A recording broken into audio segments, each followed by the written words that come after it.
Welcome to Dedicated. I'm your host, Doug Brunt. Today we're with Marcy Dermansky. She's the award-winning author of 6 novels and many short stories. Her latest is the novel Hot Air, which, among heaps of other praise, Kirkus Reviews in a starred review says a new Dermansky novel is like a holiday declared out of the blue. I loved it. It's a funny, insightful, smart book, and it's kind of in the zeitgeist given the kinds of folks that are in the headlines these days. Marcy, welcome. Thank you so much. I'm so happy to be here. I love your drink choice. I just learned from you before we got rolling here that your publicist picked the House of Balloons cocktail. Yes, which everybody likes, of course. I've never heard of it, but I appreciate bringing a little pizzazz to the cocktail choice in the show. I'd never heard of it either.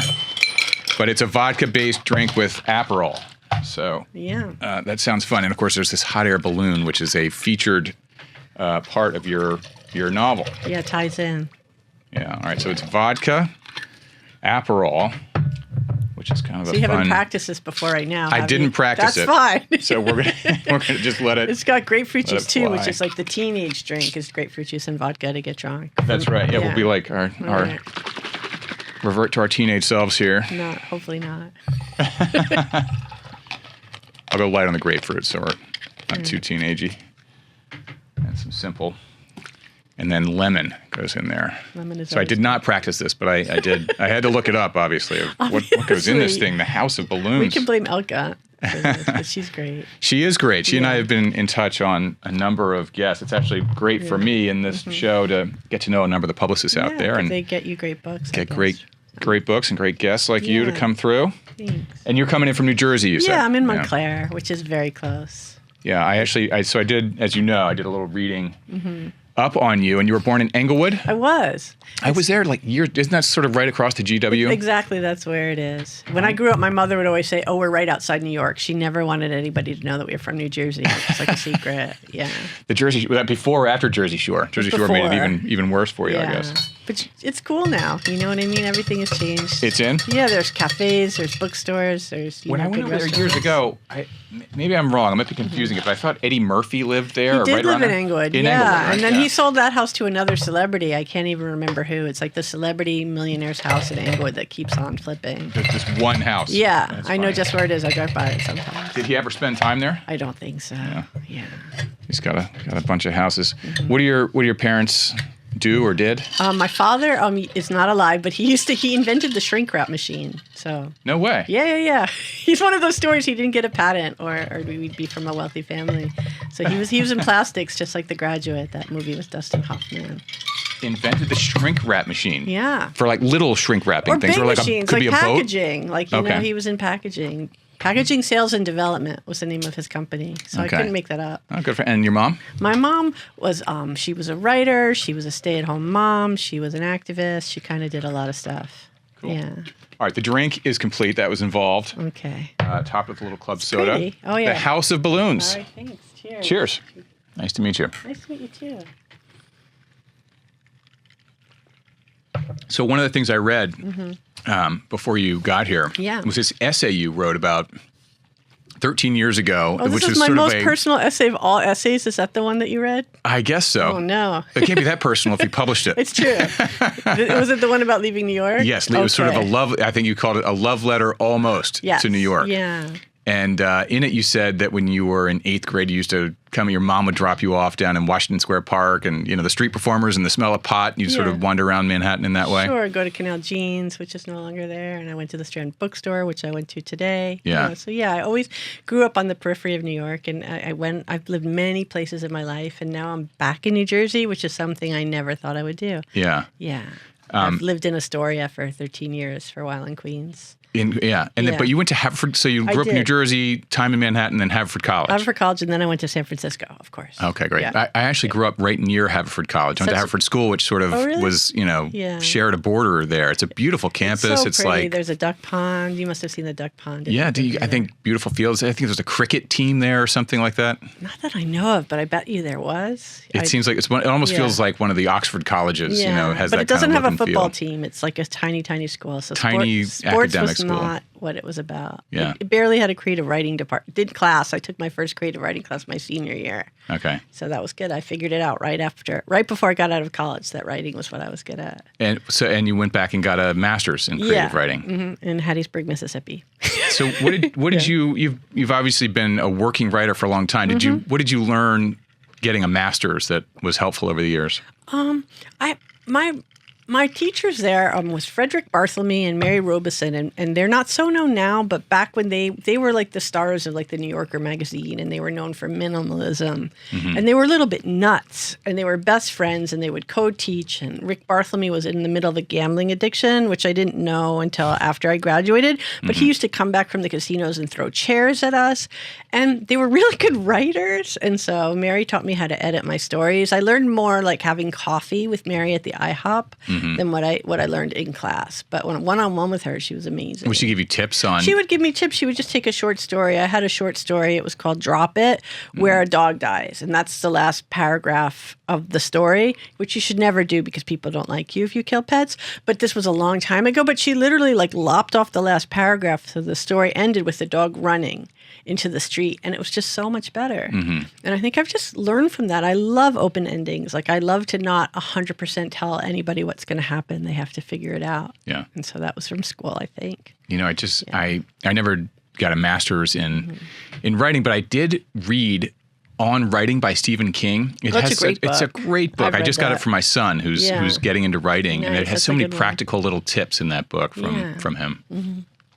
So after you get your master's, you, I guess, San Francisco and then back to New York. Is that right? Yeah. After my master's, I was in New Orleans for a year and then back to New York for like about 13 years. And you speaking of Stephen King, actually, because one of the things I learned in that book on him is that he was for a time, I don't know if he was living in a trailer or something, but he had a very difficult stretch of time trying to make ends meet. He's writing short stories and sending them to magazines, getting paid by the word, that sort of thing. And your situation was not quite that, but you were a hard-working writer sending off short fiction to places like McSweeney's, which is a very prestigious magazine. I was in their fourth issue. So the fourth ever? Yeah. Wow, that's amazing. Very early on. It was a 2-page short. I was so pleased to be in it. So this touches a little bit on that same essay you wrote 13 years ago in which you were talking about your time in New York, grinding it out, writing, pursuing the craft, but had other jobs. You went to unemployment lines with a baby in your arms. See, that's my sad essay. Like, in a way, I wish that wasn't published and you didn't know that, but it's also great. Oh, it's a great story. These are the stories people want to hear, I think. At the time when I wrote that essay, I was actually living in Germany, which you know,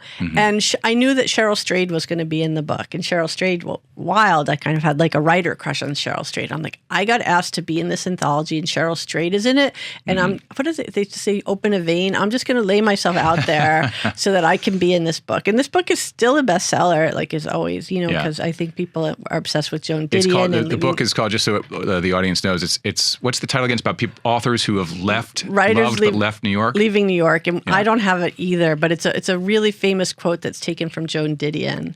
And Sari Bottom edited it. And so she's so proud of it. And it's still in stores. It's really iconic, I think. So you did leave New York. I did leave New York. And again, just like there's so many people listening to the show who are writing and have not yet been published, maybe. You were published. I mean, you had actually not only just published short fiction, you published novels. Yeah. And yet still that doesn't always pay the bills. Right. And so you're in the unemployment line as a published novelist. It was crazy. It was like the same week my book came out. I just like, it was money. I'm going to just go and stand on this line. And as a strange thing. Baby in your arms. Baby in my arms. Getting in the unemployment line as a published novelist. It's amazing. I know. Not everyone's Stephen King now making, I've also made choices that most writers, I would say a high number of writers, there's a field of work out there for them and it's in academia. And I did not pursue it, but it didn't want me. So I never became a professor or a teacher. And that's like the most steady way writers can get work and keep writing and teach. And still pay the rent. Yeah, but teaching, by the way, is so... I've written 6 novels at this point, which people can... I'm sometimes called prolific, and it's because I don't teach, so I have to keep making money, so I keep writing books. Yeah. And it works, I write good books, and so... Well, totally. Hot Air was terrific, which we will get to. I can't believe I just said that, so yeah. So, but you do leave New York for Germany. Yeah. And I think in part this was a marriage I thing? was once married to a German man, and that's where he's from. He had dual citizenship, and the idea was that his parents were going to babysit, and I would write, and we would be so happy. And you're young, you make choices, and that didn't work out. And one thing when you come much later, when you get to look back at your life, I don't regret that because that's who I am. That's when I wrote my sad essay in Germany that you read and talked about.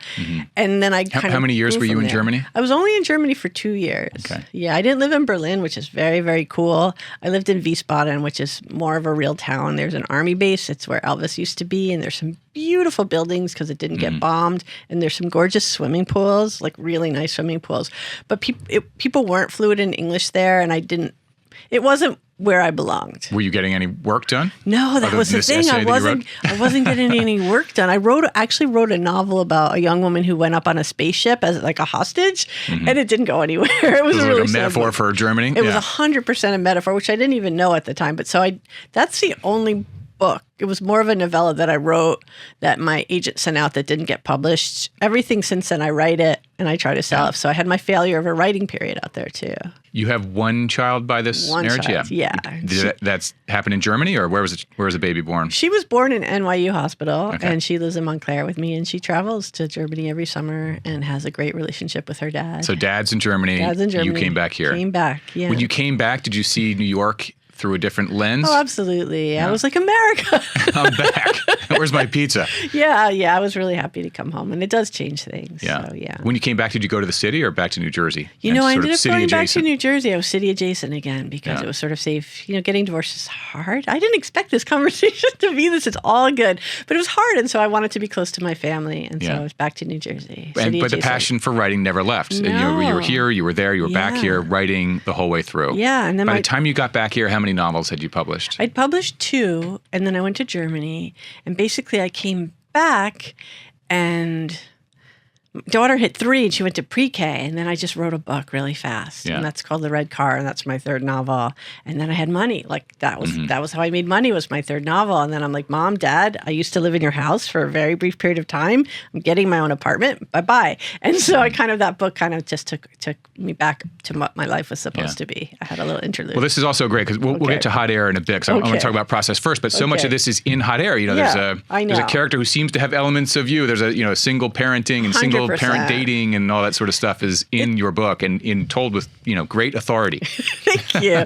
I mean, Joni in the book makes some really questionable choices. There's a really old novel that people don't remember so well called The Good Mother by Sue Miller. It kind of always stuck with me because she just made a disastrous choice, like having sex with her child like in another room, and it kind of destroyed her life. And it sort of stayed in my head. So there are elements of that only people who listen to the show will really know. But it's fiction. I just always want everybody to know that it's fiction, but I've never seen a hot air balloon crash into somebody's backyard. That was a first for me, too. Totally first. Yeah. I've never met, that I'm aware of, I've never met a billionaire before.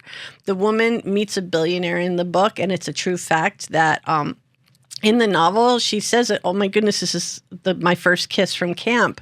And that's actually true. I put the first boy I ever kissed, and I put him into my novel because I could. And that's just really fun as a writer. Like, I always am trying to entertain myself. Like, I'm my first... Is it fun for the first boy you kissed? Does he have any idea he's in there? I don't even know his last name. Do you know what I mean? So he will never know. I don't remember it because I really was 16. But it's really fun for me when there's these things that happen to me 30 years ago, and all of a sudden I'm writing about them, and I don't know that I'm going to do it until the moment I do it.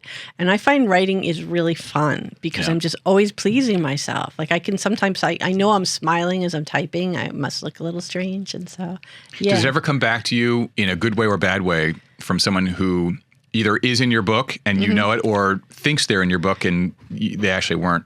It can happen. I've never had it happen in a bad way. I've had people recognize themselves and are thrilled. I always tell people you should never want to be in somebody's book because you never know what they're going to do. I won't say who, but in my novel, I wrote one novel that did upset somebody where I fictionalized them, but not as much as I should have. And it's hard because my life is my material, you know what I Well, mean? speaking of Joan Didion, that's why she was famous. You know, her own marriage is showing up in these books in not great ways. Or Philip Roth is like the most famous example of somebody who just didn't care and just like wrote horrible things about exes and made people with furious. so thinly veiled. Yeah, I try really hard to change things. Yeah, the Joan Didion stuff was pretty apparent. Yeah. But one of Nelson DeMille once told me, he's since passed and is a great guy, and I was sort of a mentor for me, but he once told me he really didn't do that. But he wrote The Gold Coast, which was set on Long Island, and people would come up to him thinking they were in the book. He said, man, I wish I had a nickel for everyone who thought they were a character in one of my books. Absolutely. Or people are always saying, I want to tell you my life story so you can write about me. I'm never going to do that, but I get told that a lot. Yeah. All right, so on to process. Okay. So there's some basic mechanical questions sometimes that people are interested in knowing. Sure. Do you outline the books up front? I never outline. I did not. This seemed like just a super fun riff, almost like a jazz performance where you're just sort of going. And with this novel, not everything...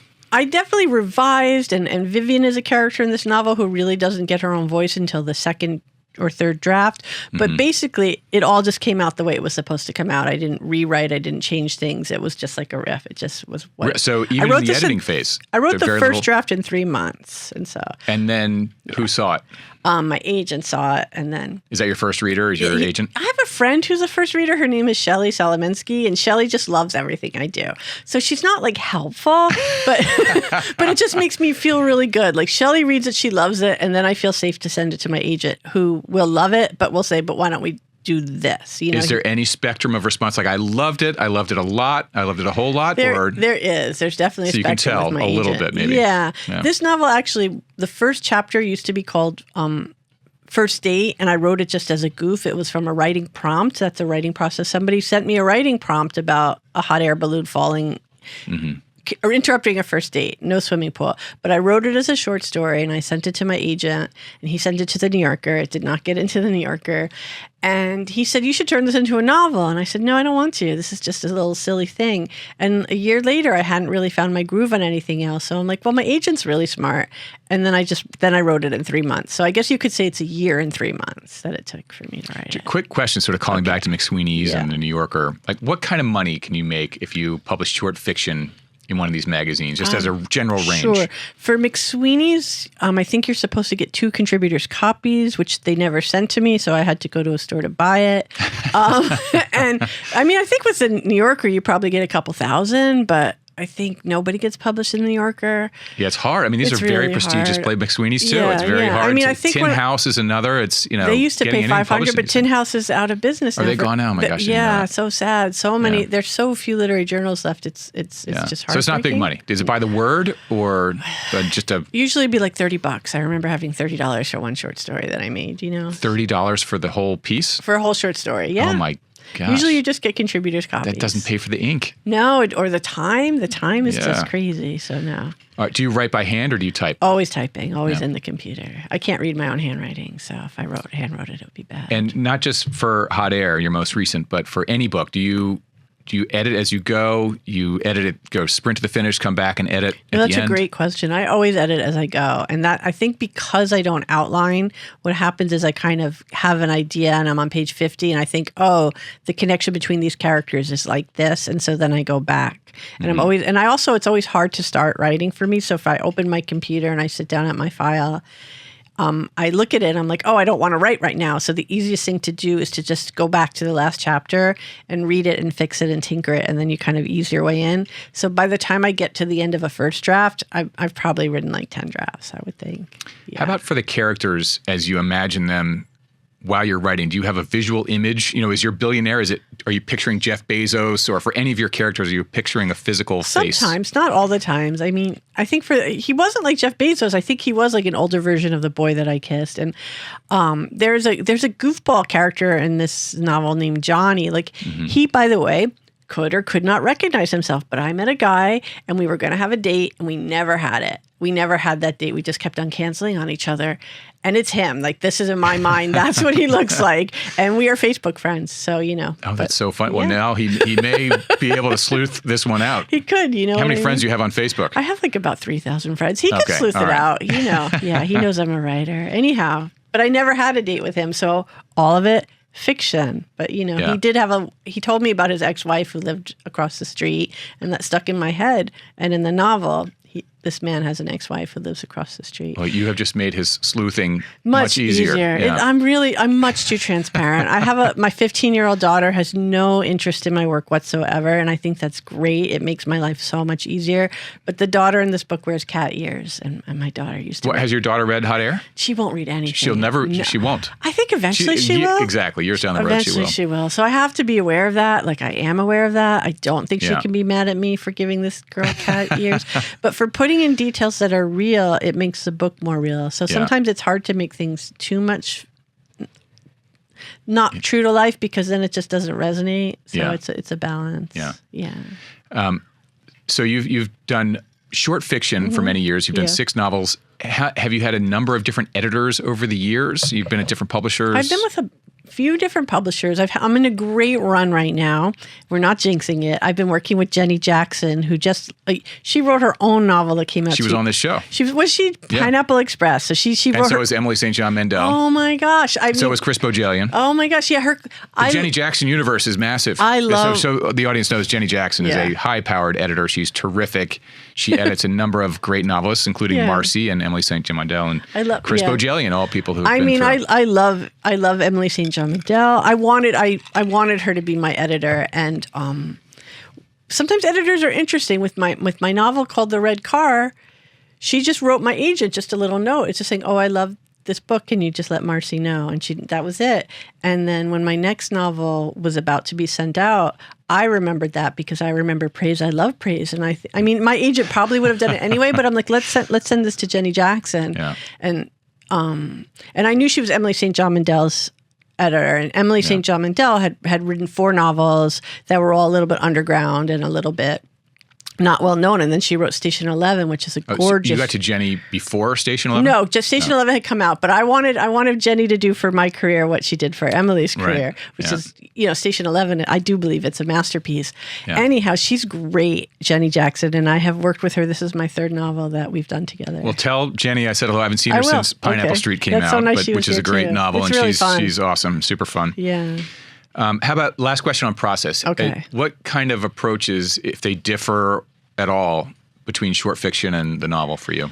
When you go to graduate school, it's a weird kind of system. And I even call it the system because it's all schools. They all have you writing short stories. And we just discussed you might get $30 for a short story. Short stories, they're short and you work so hard on them, and nobody wants to publish a collection of short stories. I mean, they will. I prefer writing novels. I really like to just keep going. Mm-hmm. And so I almost love that every chapter of a book should feel like a short story. When a chapter ends, you should sort of feel satisfied and be like, okay, I can put this book down and go to sleep. But I don't want to have to recreate a world every time I sit down. So a novel is just a much better place as a writer to be, because finishing things is really hard for me because I hate starting new things. So this one took 3 months on the first draft, which is amazing. Yeah, what's average for average you? Is more like 1.5 years or 2 years. I write pretty quickly. This is a short book. Like, people would say 1 year, that's a short time. 2 years is a short time. But then after the 3 months of the draft, then Jenny. There's a lot after that. But it was still, this was a very quick process. Yeah. And it's usually about 2 years. It's such a fun read. I mean, as a reading experience, you take it all in a couple, sittings of a few hours each, and it's just a great fun read. It happens over a very short period of time, which is fun too. Sometimes people even write books that happen in a day. This is more like a long weekend. Well, let's talk specifically about Hot Air then. Okay, so you have this eccentric billionaire character who's kind of weirdly endearing, really, by the end of it. I mean, he's like, you're kind of like the guy. So he's nice. got this strange marriage, and then there's so many fun characters. One seems to maybe have elements of your own background, and there's an interesting thing where so many people. I mean, I've read reviews too. So many people just love this book, but say all of the characters are unlikable. And I love that you just sort of like this awful billionaire, because he's a person too, and he is weird. And I like all of my characters. I mean, he's of course deeply flawed, but there's something by the end of the book, you're kind of rooting for him to kind of turn it around. There's something that makes you want to like him more. He blows it at the very end. He does, and I knew he was going to blow it. But that's what I love to do with my fiction is I like interior monologue. I really love to get into characters' heads, and I like to just have them thinking nonstop. And I think that's something you can do with fiction that you can't do in television or in film unless you have a voiceover, which is less effective. So I think that's the medium that I use the best. And everybody's just thinking all the time. And I think this about myself too. If people knew what I was thinking, they would never like me. Do you know what I mean? Right, I just keep it. I keep it locked in. And so I like all of my characters, but I wonder if that's why people don't like them, because they think some not so great thoughts, but they would never share them. It's more honest, of course. Yeah. So this won't spoil nothing for the audience about the book, but the opening has this hot air balloon trip, the billionaire in it with his wife. He's playing this special event in a hot air balloon, but he doesn't know what the hell he's doing, so it crashes into a suburban swimming pool. Yeah. And then the novel sort of takes off from there. But where did you get the idea for that? And was there a moment you can sort of hark back to for this, or any of your novels, where there was like a moment like, I've got it. I've got to write a book about that. God, I wish. No, but I mean, I knew because I had the writing prompt, which is this is the only novel I would ever say is based on a writing prompt. I knew the hot air balloon was going to come, and I knew it was going to crash. And it just seemed like, why not have it crash in the swimming pool? And something about myself, because I'm always in all of my books, unfortunately, or fortunately, is I love to swim, and I'm kind of obsessed with pools and getting access to swimming pools and public pools. And so I put it into a pool. So the first thing this woman kind of does, she saves him, but then she swims some laps. Do you know what I mean? In her clothes, because she's like, oh my God, I haven't gone swimming in a long time. So that was fun. Yeah. Now, you mentioned your dad passed. Is your mom still? My mom is still alive, yeah. Now, your daughter doesn't read you, but does your mom? My mom does read me, and that can be tricky.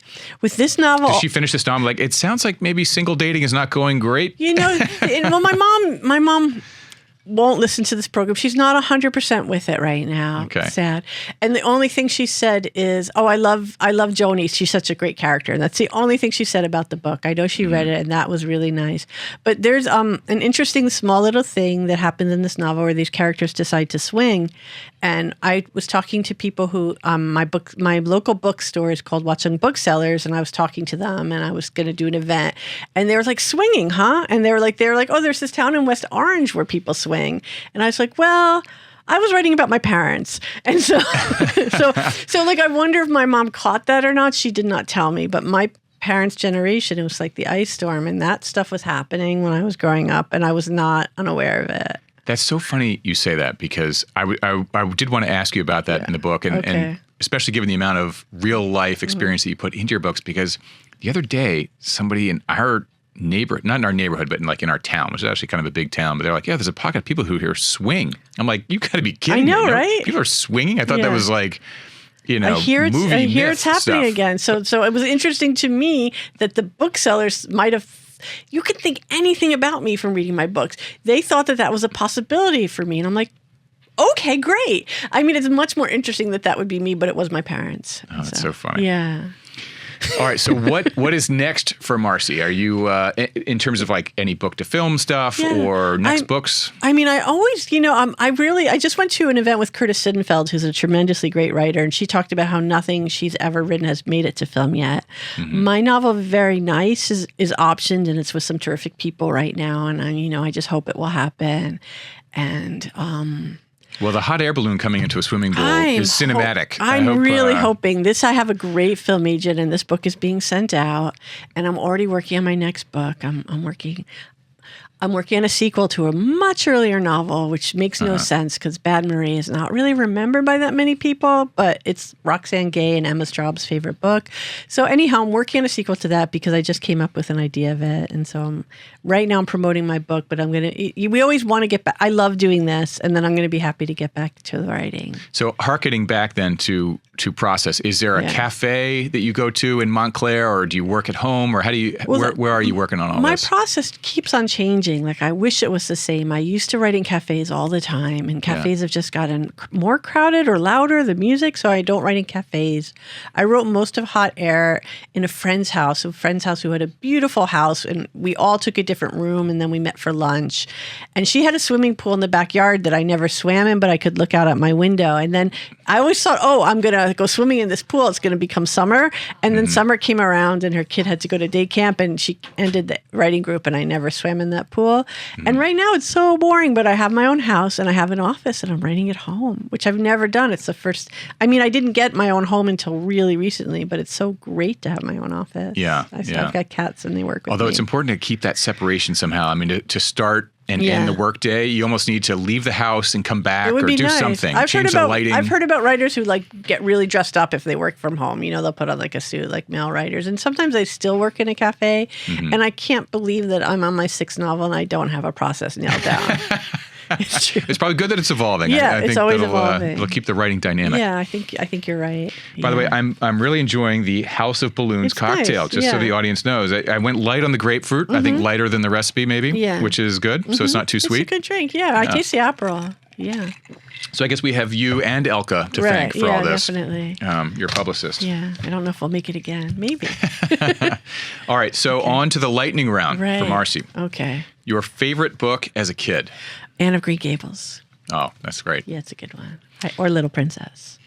Book or books you're reading now? I'm reading The Song of the Reaping by Susan Collins because my daughter wants me to read it. Wait, is that the new Hunger? Yeah, it came out on the same day as my book. My daughter got so excited. We had to go to the bookstore. I'm like, why? She's like, I need to get the new Hunger Games book. So it's a way for me to bond with her. I'm reading that right now. How is it so far? Because my daughter is reading. She's finally doing the main series of all that stuff. It's really sad. They all know they're going to die, and they're just thinking about it. And it's well written. Did you finish it, or you're sort of? I'm halfway in it. All right, maybe it gets less sad. No, it's no, it doesn't. You know the ending. Okay. Yeah. Weirdest question you've ever gotten at a book event? I thought of the last event I went at, someone from my tennis class came and she just raised her hand. She's like, Marcy, I never knew you were a writer. It's so amazing. I thought nothing about you. There was nothing interesting about you, but you've written 6 books. That was good. That is the most backhand. I thought there was nothing interesting about you. And, I know, it really was true. I'm not one of, I'm like, you never want to be the worst person in your class, but I'm definitely not the best. So I'm like the second to worst. So, yeah, they're good players. It's really good for me. Well, at least she showed up. Yeah, I know. I invited sometimes her. those book events are pretty lonely affairs. And so you had someone in the audience there, even if it was a... I laughed at that pretty hard. Yeah. The best thing and then the worst thing about living in Germany. The bread and the swimming pools were the best thing, maybe the spas. The worst things were following the rules and having to wait for the light to cross the street. Oh, do they enforce that? People just stare at you. People stare at you. They shame you for jaywalking. If there are no cars, they shame you. And my daughter used to ride the bus, and she would stand on the seats to look out the window. I thought she was so cute, and everybody would look at us because it's not clean. So. Oh my gosh. Yeah. But here it's like chaos out in Midtown. You can do whatever you want. Right. No, Germany's very, very rural. All right. How about the best thing and worst thing about living in New York? Well, New York was crowded, and the last time I properly lived there, it was the subways and having a stroller and the long staircases. So. With the worst things. The worst things. Yeah, that is hard. Yeah. I by the way, not to pat myself on the back, but if I was ever coming out of the subway and I saw one person trying to get a baby stroller up, I always stopped and took one end and tried to help. I mean, so much of a difference. And usually, by the way, you're doing it, it was almost mainly always women that helped, rarely men. And it's just interesting, but... People do help. I mean, people are lovely. Like, I was in Queens at the times, and people were so nice to me once I had a baby. And I mean, New York is just amazing. There's so many bookstores, and there's so much good food, and there's theater and all the good movies. It's great, and I miss it. Yeah. Yeah. I just saw this. There was this quote. Graydon Carter's out with a new memoir, and he was saying the soul of the city is the restaurants. Oh yeah. Which sounds nice. Of course, if you're like rich and Graydon Carter and you're going to all the great restaurants, it's like most people can't afford the restaurants in New York. So, but anyway, the restaurants are great. So this next question is a little bit challenging to answer, but it gets to, as a parent and a writer, I'm curious for your perspective. When you ask parents, what are their hopes for their kids professionally? Yeah. And I think most parents would answer, I want them to, find something they're passionate about, follow their dreams. But if you could insert the dream, and the answer kind of stops there, but if you could insert the dream, what would it be, and would it include writing? When I was in college, all my writing teachers always ever told me never be a writer. They're like, whatever you do, writers would say, don't be a writer. And I'd look at them like, well, of course I'm going to be a writer. I would tell Nina, never be a writer. But the good news is that she really has no interest in writing, and she's really good at math and science, which is like the way to go. She's a STEM kid. Yeah, she's a STEM kid, and she wants to make money, and I just really believe in my gut feeling is she's going to do fine, but she's not going to follow after me. And I feel feel okay about that. You know, it doesn't hurt my feelings. That's funny. You know, my dad was a physician. Okay. And he was a psychiatrist.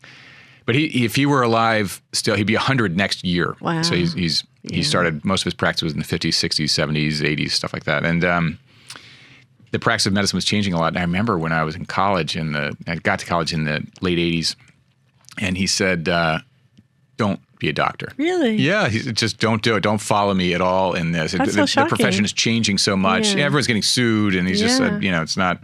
And you didn't do it. Not what it was. No, I didn't do it. Good job. I went the other way. Favorite few recent TV shows to recommend? The Secret Sex Life of College Girls was a show that I loved. It's a Mindy Kaling show that just got canceled, which made me really sad.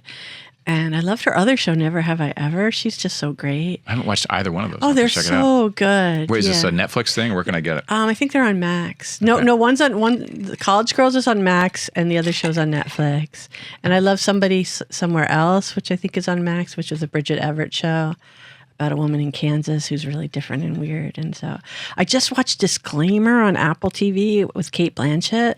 I think she's like the best actress of anybody. She is great. I don't know that show either, though. It was you named all these things I don't know about. Okay, those I recommend. I just finished Disclaimer, and it was really. Is it new? Disclaimer? It's new. It's too painful, and I actually don't recommend it because it's so awful. Like if I knew what it was about, I wouldn't have watched it. And it was a lesson in Kate Blanchett. She's in a great movie right now, which is really silly, called Black Bag. She's amazing in that too, and that's a Steven Soderbergh film. So I do recommend that. Okay, Yeah. Black Bag. All right. Last question. Very good. For Marcy Dermansky, one piece of advice for the audience. Oh, just to like not hate yourself, like self-loathing. I think that's more for writers. Writers are just so mean to themselves. Like I can be so mean to myself, and things right now are so hard. So I would just say to always like be kind to yourself. Like that's good for everybody, actually, isn't it? Well, that's great advice. Totally. Yeah. I think I've read so much research. In fact, I just listened to this bit the other day about a doctor talking about positivity. And he said, if you start your day saying, today is going to be a great day, just say it out loud. Yeah. It's weird, but it actually Sounds can so make a corny, difference. but I believe it too. Yeah. I should do that. Well, Marcy, what a pleasure. Thanks It was for really coming in. nice. Thank you so much.